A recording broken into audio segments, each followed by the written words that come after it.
Welcome to our channel's presentation on untouchability, its various forms and perspectives. This is a crucial topic in sociology as it delves into deep-rooted social discrimination. Let's begin our journey into understanding this significant social issue. Untouchability refers to a deeply ingrained social practice where certain groups of people are segregated and treated as polluted or inferior. It has been historically practiced in South Asia, particularly within India, and is closely tied to the caste system.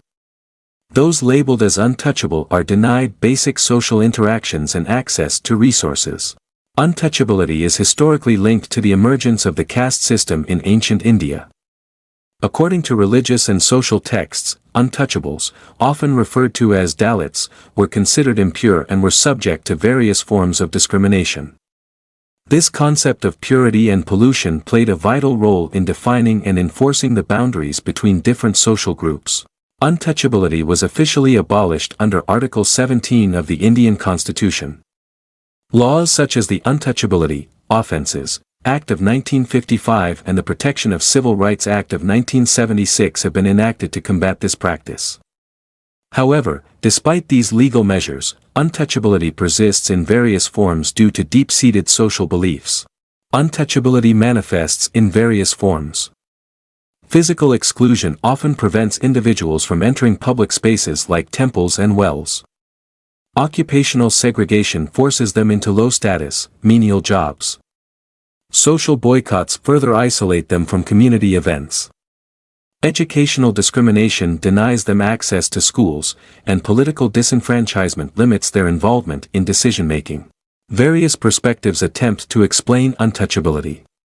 The religious perspective, particularly in Hinduism, views it as a result of one's past karma.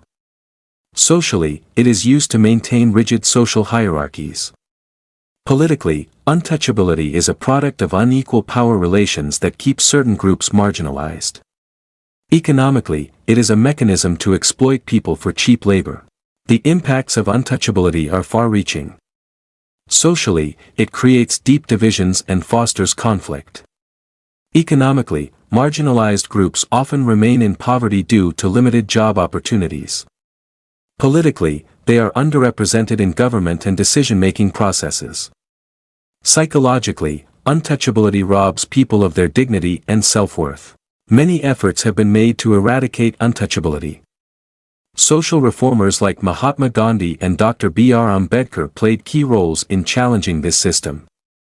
The Indian government introduced affirmative action policies, including reservations in education and employment.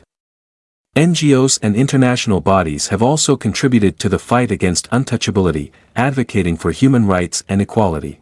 Despite legal measures and social reforms, untouchability continues to persist, especially in rural areas where tradition runs deep. Even in urban areas, covert forms of discrimination still exist. The effectiveness of laws is limited without increased social awareness, and caste-based violence remains a serious issue that undermines progress. In conclusion, the fight against untouchability requires both stronger enforcement of laws and a shift in societal attitudes. Education and social awareness campaigns are vital tools for change.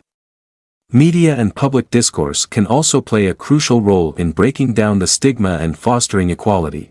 Thank you for watching this presentation on understanding untouchability, forms and perspectives. If you found this YouTube presentation useful, please give it a thumbs up, share it with others, and subscribe to the channel for more insightful content.